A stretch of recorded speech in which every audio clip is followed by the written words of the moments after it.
I don't do the most, but I do a lot. I'ma make a toast, cause we still alive. No big, I feel like Pac. I shoot a shot. I'm coming in hot.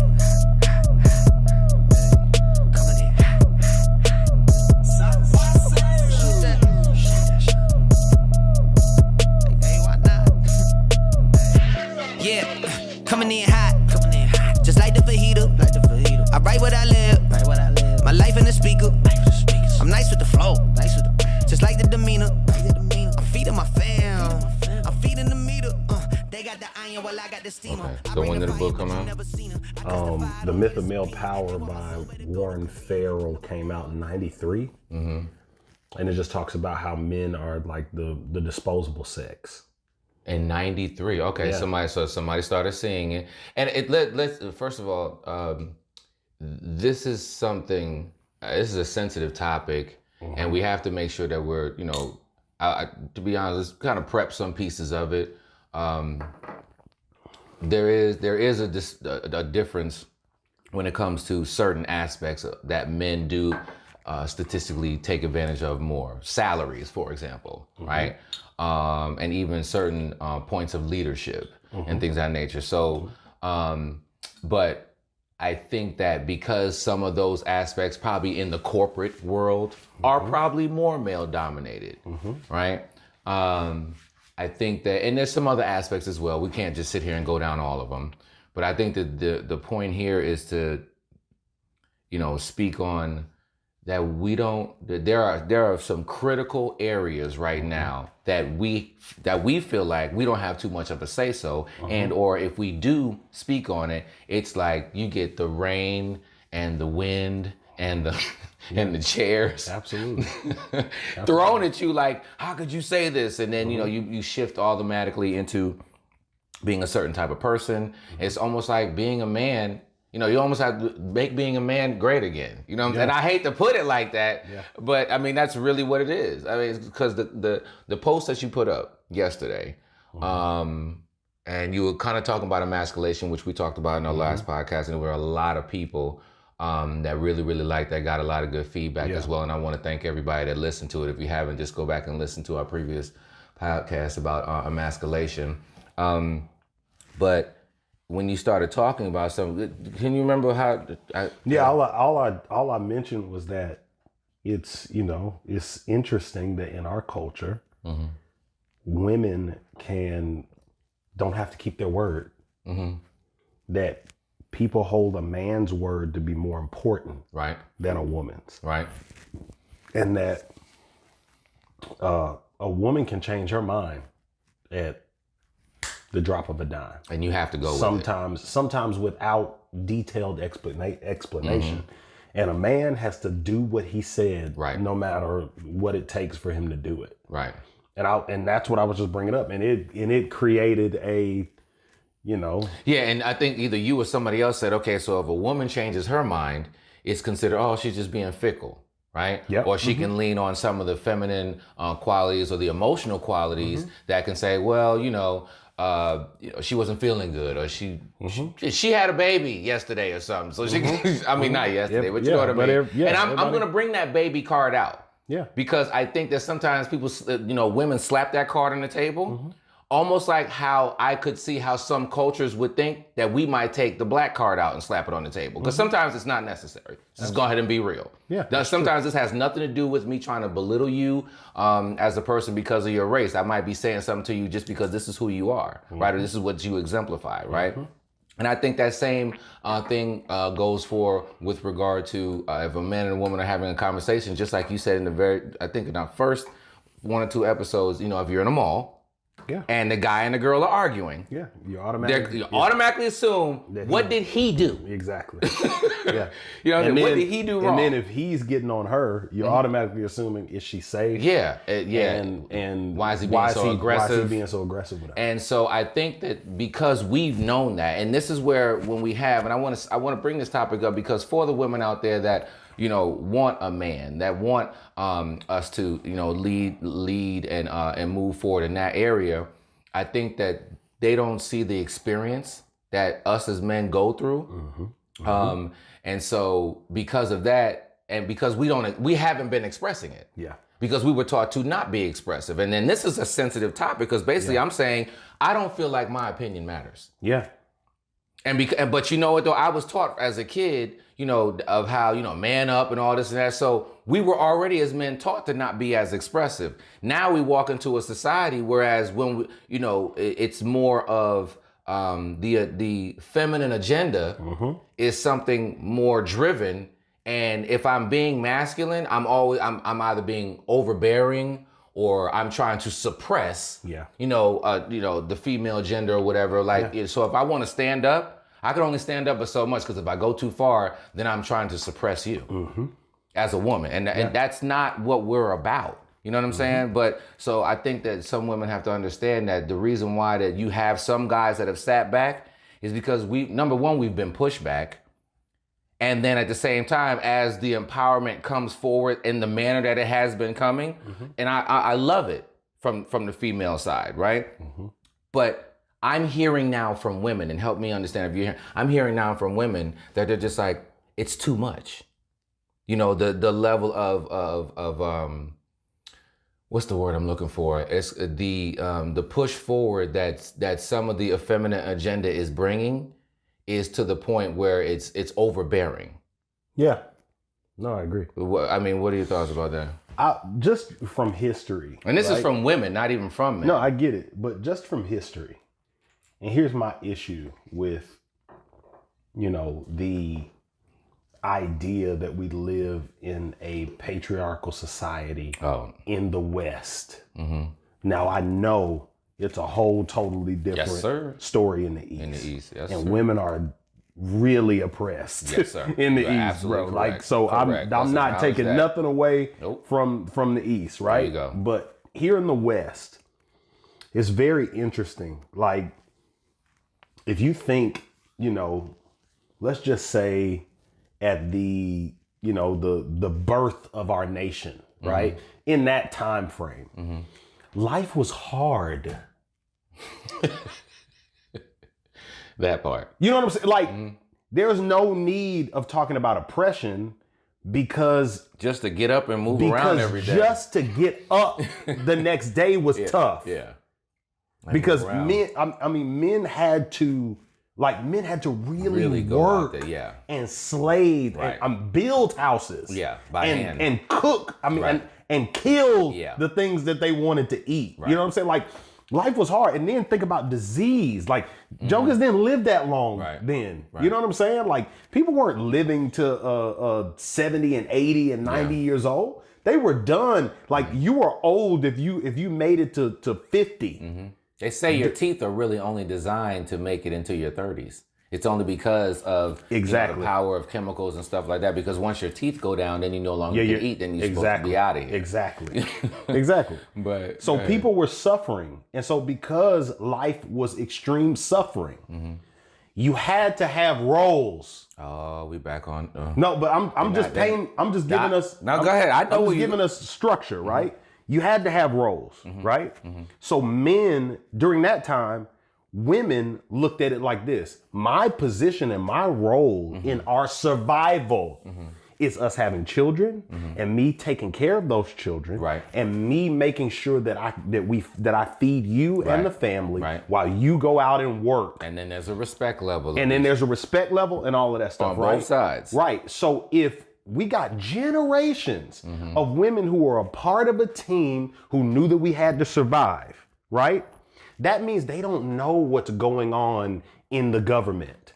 They don't know what's going on in all of the things that the man is involved in, right? So what I'm saying is the foundation of where we got to was not inherently oppressive. And let's just make sure that we understand that, because there was an understanding of teaming, meaning that's you over there. That's what I don't have. I was joking with my cousin today. He was just like, man, my wife, it gets on me sometimes because I don't remember some things. And I said, man, that's called a husband brain, because you can't bring everything in your head. Because if you do, you'll go crazy. Yeah. Let them deal with certain things and you deal with the other. There's some things, my wife was saying, oh, okay. And I forgot 1 minute later on purpose. I can't put this in my brain right now.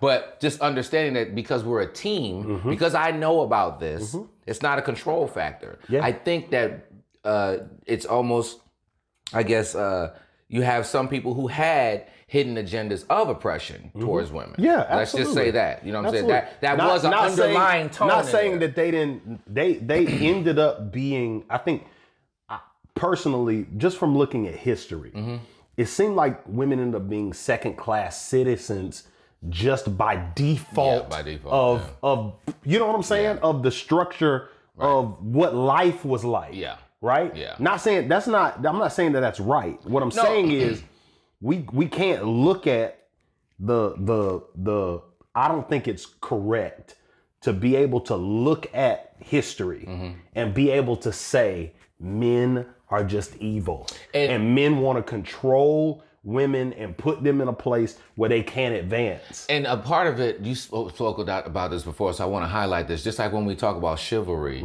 and we talk about doing it where it really came from and that it was honorable. So me going off and fighting for my family was honorable, and the woman was okay with saying, I'll be right here. You go defend us, baby. Thank you so much. It's not the fact that because you don't want me to go out there that I'm less than a human, I'm less than, I'm not good enough. It's that, you know what, you're going to go do this for us, so I honor you for that. But somewhere along the line, the agenda got shifted towards that's now a suppression across the board, right? So now when we try to walk into our relationships, now when we try to have certain levels of communication, now when we try to, because this is how it's rolled over. It keeps rolling over to the point where, okay, well, no, this and that, and this doesn't look the same, and that doesn't look the same. And as we're what people consider evening the playing field, on the other end, inside of relationships, people don't know which way to go, right? When we have conversations or when I have an opinion about something. Now, because the agenda is driven of that's more feminine, right? If I say something towards a woman, I'm being aggressive. You know what I'm saying? Or I'm being, I'm trying to suppress or what have you. And we'll take it to the point of, that's why I think some men have gotten to the point where they feel like that my opinion doesn't matter. And I took a poll over the past this day or two. Talked to some random men. And even right before I came here, and I was just like, you know what? Do you feel like that your opinion matters in your home? Guys be like, nope.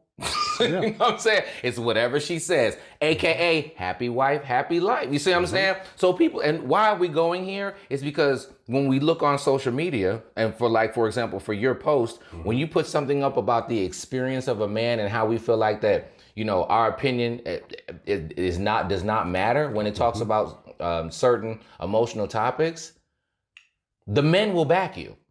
The women will try to tear you to pieces. Or they'll try to tear your argument. They'll try to deconstruct your argument to make it seem like, well, the only reason you feel like that is because it's your fault the way we feel like this. There you go. And when it comes down to it, I understand that in concept, but I think where I would like to help men is get to the point where, and I mean this with all respect possible, what is she gonna do? What do you mean by that? Like, there's so many ways to take that. So if you gonna do what you gonna do, what is she gonna do?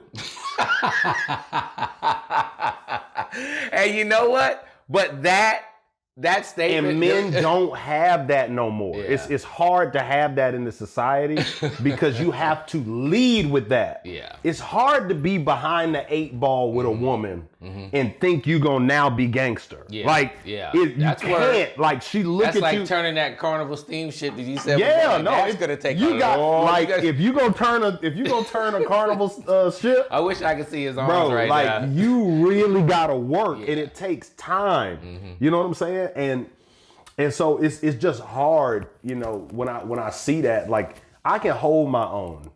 Because if you're going to get on social media with me and you're going to argue, number one, I'm not going to argue back and forth with you typing. Yeah. Like if you want to have a conversation, you can call me through Facebook on Messenger or something like that.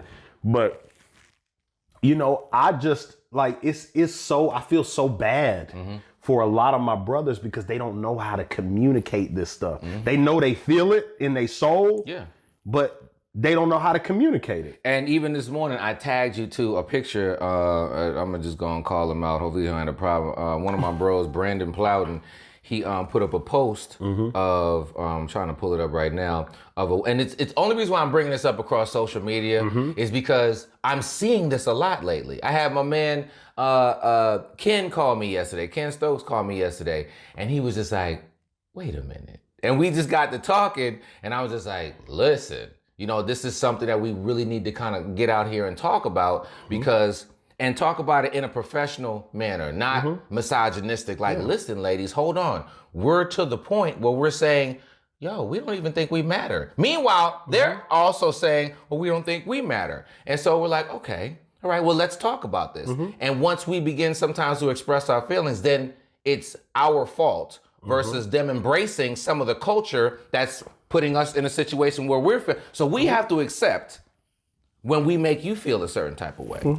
But if we feel some type of way, it's our fault of something that we did that made you do something that made us turn around. You see what I'm saying? It's kind of like it flips back and forth when it's on us, but when it's on them, it's kind of like, well, no, you did that to me. Okay, in the West, this is what I present. All right. You want... Where I gotta pull this picture up. I'm trying. Where are you in 2020? Where are you really being oppressed? Let's just think about it. Let's just say their salaries. Women's salaries are where? Not according to the stats of corporate. And we could probably pull it up, but on average, a male is making more than a female. Why? See, here's the thing. That's the battle that we have. Is that you can't just say men are making more than women, and that's why we're being oppressed. Ask why. In certain, because for the most part, they want equal outcome. They don't want equal opportunity. They want equal outcome. They want to be able to say that I'm gonna get it just like a man is gonna get it, right? They don't want to be thrown in there as far as competition is concerned and have the same chance as everybody else. Okay. When you have, in certain countries, like when you have equal opportunity, people fall into particular things that are just normal for men and women. Okay. So when you think of you're talking about highly, like really, really productive, psycho CEO men who want to work 90 hours a week. Right. That's a man. Right. The reason why he's making more money than you is because he doesn't care about having a life. He doesn't care. Like, that's true. Yeah, I get that. That's like hard. Women. But then the first thing you hear a woman say is, I can work 90 hours a week too. You can. But also you want friends. You want to go out. Most women, for the most part, want to go out. They want to have families. They want to get married. They want to do all of these things that these hyper successful billionaire top 1% men are not doing. Right. They're not. They don't care about all of that stuff. And then as far as money, here's the crazy thing.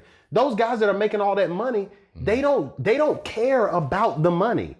They use the money to keep score with the guy next to them. I'm gonna put it like this, and it's funny because she just said this on Sunday. My homegirl Alexis said, she said Big Meech's quote was, "A man with money does not have time.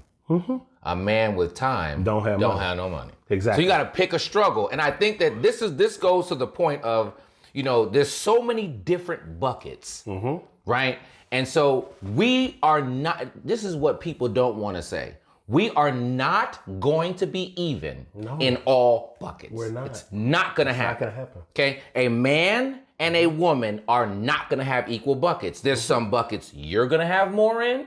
There's some buckets I'm going to have more in. But in our plight to bring the buckets as if it's going to walk around with two pails that are even, like you're just walking in there even. In the plight to do that, you're devaluing roles on each side, and then you're confusing people on both sides, and then you want people to produce productive families, which are supposed to produce productive children, and then the cycle keeps going. But right now that cycle is broken. Yeah. And we keep pushing the agenda of even of everything across the board. And you know what? I'm gonna step out here because I could hear my liberals saying, well, what if white people said that about black people? Yeah. That's the first route that they'll go to. You know what I'm saying? Like, okay, well, you're a black man. Well, how could you say that? Because what if white people were like, oh, okay, well, you can't have the same things I have because I'm white and you're black. And I'm like, well, the difference between those two is that, you know, at the end of the day, you intentionally came up with things. You came up with laws. People came up with these laws. These weren't God-given. These weren't biological, because there's certain things that are biological inside of us as men that women don't have, and vice versa. And because of those biological differences, we act differently. So you can't even make those even if you wanted to. I cannot put my testosterone level, I wouldn't want to, on the same level as my wife. That's disgusting. You know what I'm saying? Like, I don't want that. You know, and just like the level of aggression that would be coming from her, if her veins pump the same testosterone that pump in mine, I would simultaneously. If that was the case, you'd never have to worry about sex.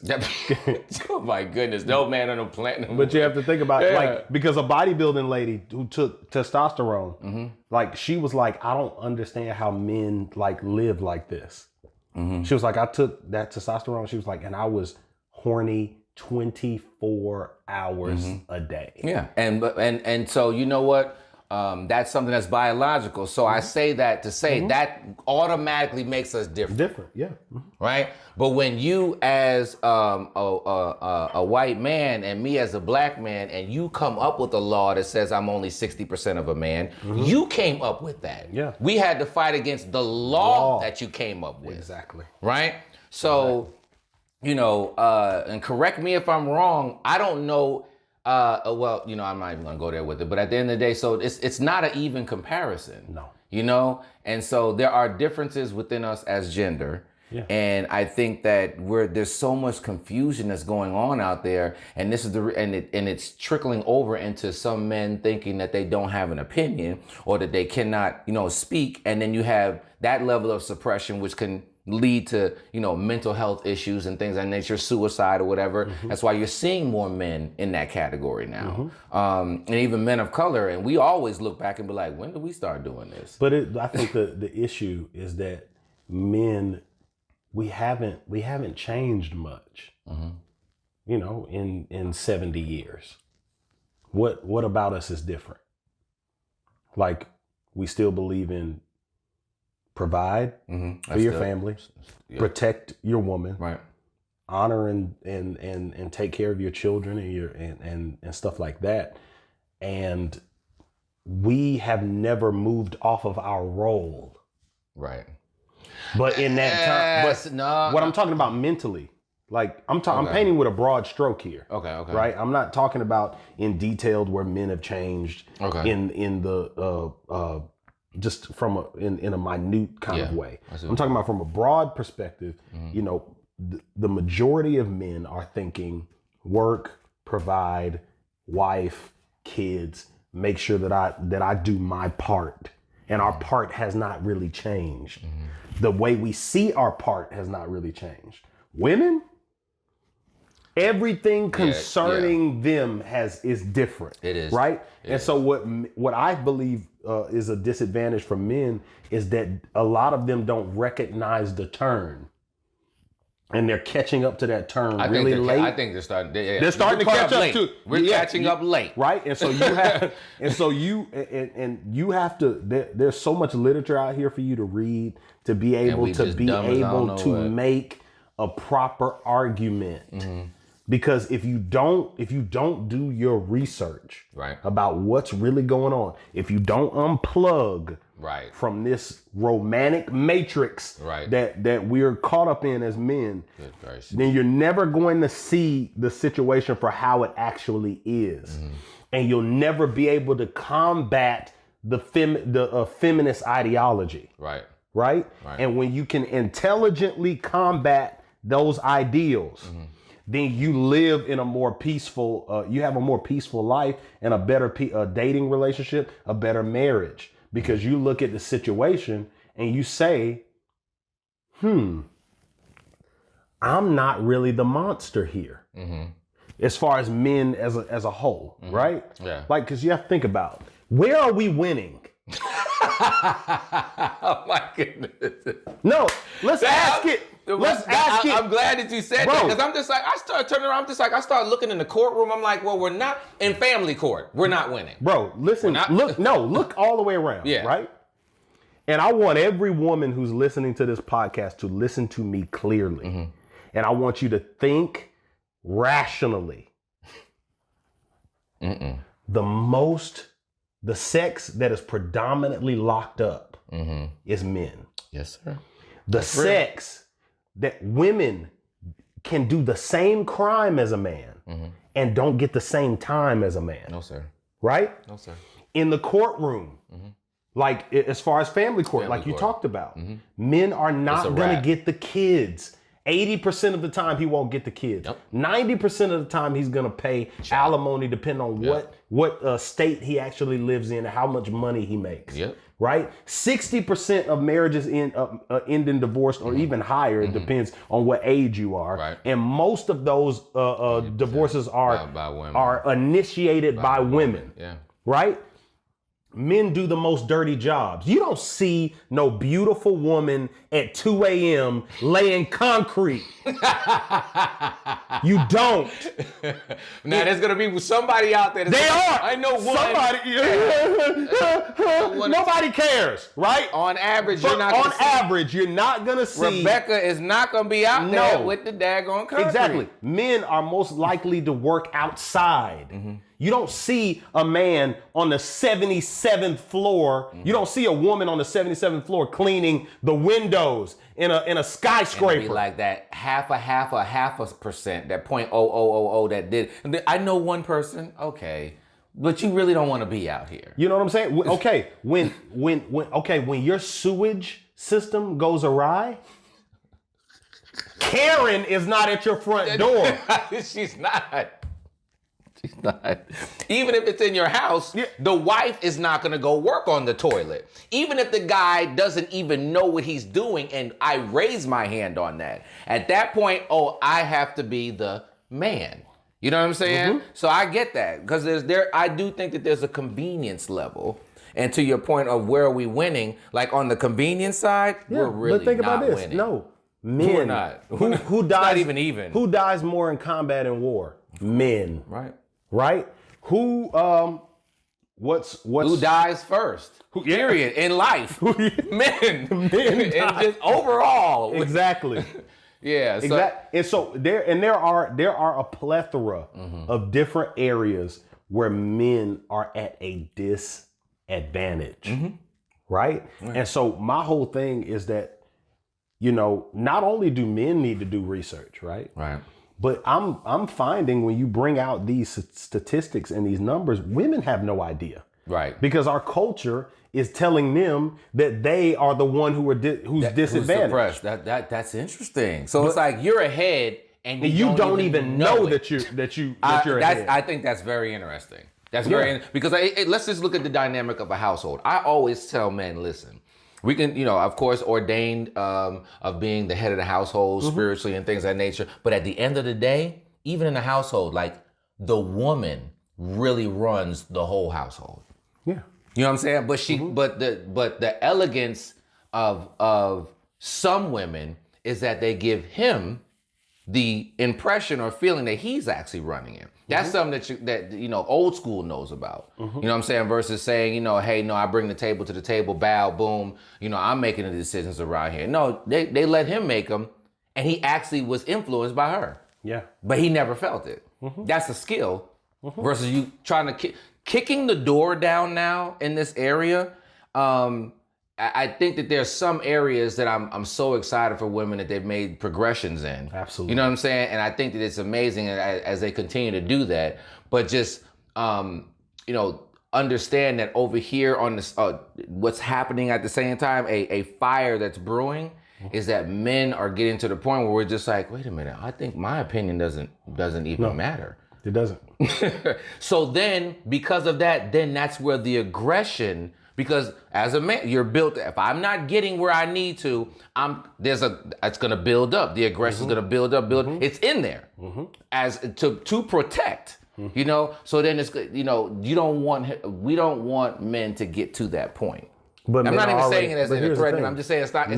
Men are already there. Yeah, I was trying to be really nice about it. No, but you're the nice one in this podcast. No, men are already there, and it has to do with, and you know this as a man, what we do. We will voice our opinion. We'll voice our opinion. We'll voice our opinion. We'll voice our opinion. And then we're gonna get once quiet. we figure out that you're not listening and that you don't care, we check out. And men have checked out of dating. Right. They've checked out of marriage. They've checked out of actually of going to college. Right. They've checked out of spirituality. Of church and spirituality. What? And they've checked out of being a parent. And I'm gonna give a great analogy of this because when there's checkout for different reasons, right? Absolutely. And some of it, I remember my man Omar Finley, he's actually in the Understanding of Man book as well. He was just like, you know, for a minute he digressed from church, and he said this specifically. He said, because I've heard these stories my whole life, you know, Daniel in the lion's den and Nebuchadnezzar. I've heard these Moses. How does this really apply to my life and what I'm doing? And because I don't understand how it applies to my life, or I haven't been given, you know, more of a roadmap from it, there goes the checkout. Yeah. You see what I'm saying? And check out, and when we check out, we're gonna take the whole family with us on average. Yeah. So here goes a generation. Yeah. You know what I'm saying? And so when he said that, I was just like, that makes a lot of sense because you know, you hear all this stuff. But church is for women. Now, be easy on that one. No, I'm not gonna be easy on it. I've worked in church for over a decade.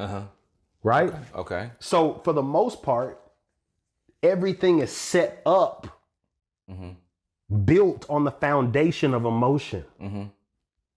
Everything is set up and built on the foundation of emotion, as far as from the music, from the atmosphere of the way they run things. It's directed towards women. That's true. That's why you can set up in a church and have a women's conference and it's pouring over. Yeah. You can't fit anybody in there. It could be raining outside. It can be a hurricane. And it's going to be 8,000 women to show up at your women's conference. Yep. You get a men's conference and that's what we working on now. And let it rain. Rain? Let it rain 2 days ago. The ground was slippery. I'm not coming. From Monday. Right? Yeah. But you know, what adds to that is stubbornness and things of that nature, and our inability to submit at times. And so here goes. And so watch this. The natural ability of a woman is to submit. That's the reason why that you will always find more women in churches, because you have to submit your will to an authority that you can't even really, you know, quote unquote, touch and see on a daily basis like you do an earthly man, right? Yes. And they can submit. So but men are more stubborn.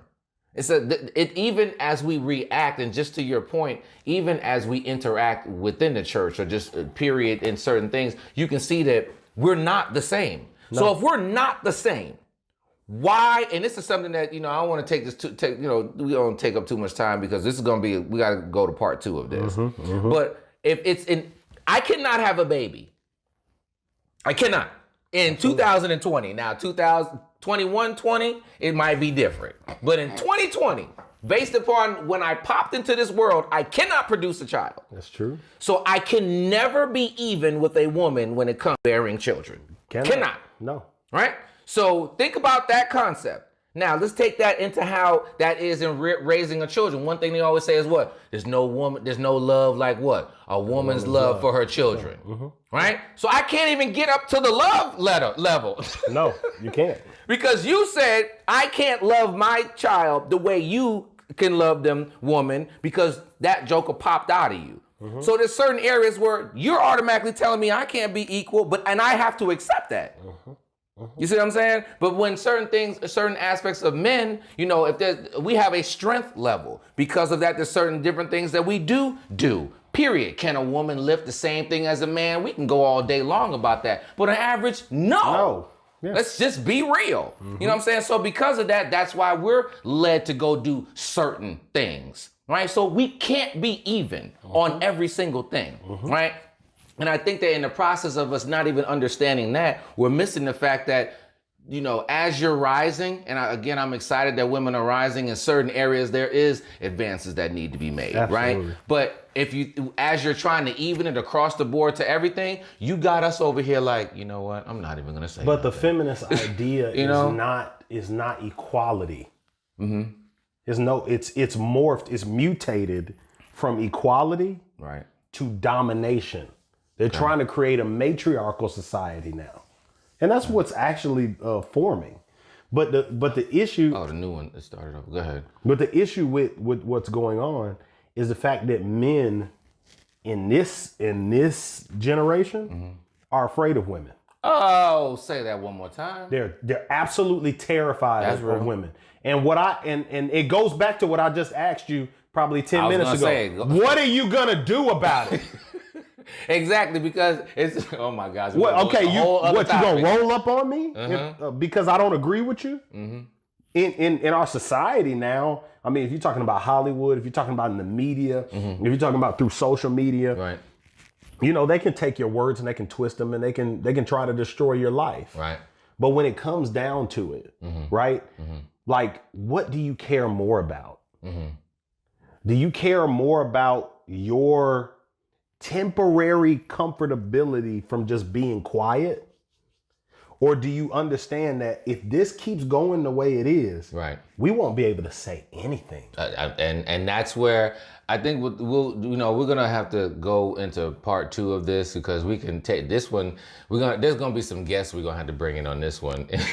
And, you know what I'm saying? Because, oh my goodness. But I think that that last point that you just said. What did you just say? What about we're just gonna. They don't want us to get to the point where we get completely quiet. Yeah, I mean, you know what I'm saying? Because so far it's like, okay, if a woman gets quiet, you need to be okay. If a man get quiet, it's over. The man's get quiet is over with. And here's the thing, on different levels, because her getting quiet is her level. Yeah. When I get quiet, it's another level over here too, and it's not the same as your level. Absolutely. And I think that we have to begin to make sure that we're having open dialogue. But I think step 1 is this is not a man's world.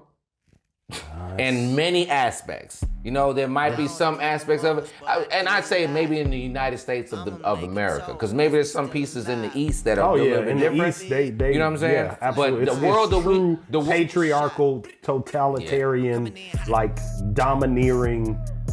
It's a domineering society, and we'll wait. But hold it, we gotta save that for next time. What was you about to say? We in trouble over here. Hey, listen, we want to thank all of our listeners for just listening in on the Understanding a Man podcast with myself, Elam B. King, and of course Charles James. We are on a plight to just make sure that we bring a little bit more understanding into how men think about certain topics.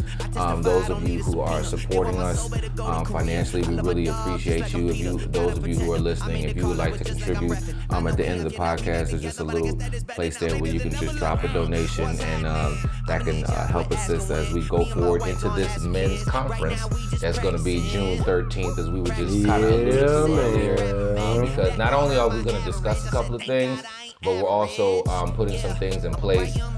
Men's conference June 13th. Stay tuned, and also stay tuned for part 2. So say what you say, cause that's A with Lecrae. From the A train to the A, I'm coming in